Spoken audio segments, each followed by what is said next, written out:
Alright, so this is a small test of a little compiler that I just wrote. It integrates with the devkitPro, which is a dev kit for writing Game Boy games in C.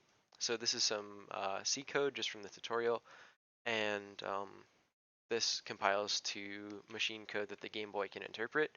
But I don't really like C, so I'm starting to develop a library, which I'm calling OpenGBA, which should map JavaScript functions to C functions. So you can see here I got some just test stuff. This is a tab, this is a button, this over here is a screen, and this is another button over here. This blue button is the compile button, and this screen is showing what the compiled Game Boy ROM should uh, basically look like after it's been compiled. So I'm going to come to this folder here. Here's template.gba. Gonna delete this. This is the Game Boy game after it's been compiled, so it's not compiled anymore.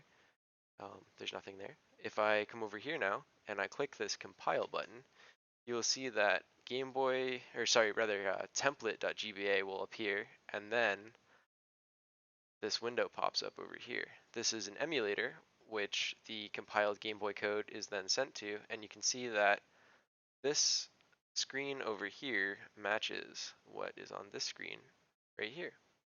So this is a in editor screen. This is a emulated screen. The emulated screen is more similar to what the performance would be on an actual Game Boy. And then I want to go one step further. I'm going to use a library called JSerial and try to send serialized data to the Game Boy that then runs this actually on hardware. So then you can see it in three places, one in editor, one in emulation, and one on actual hardware. And I'll get back once I have that working.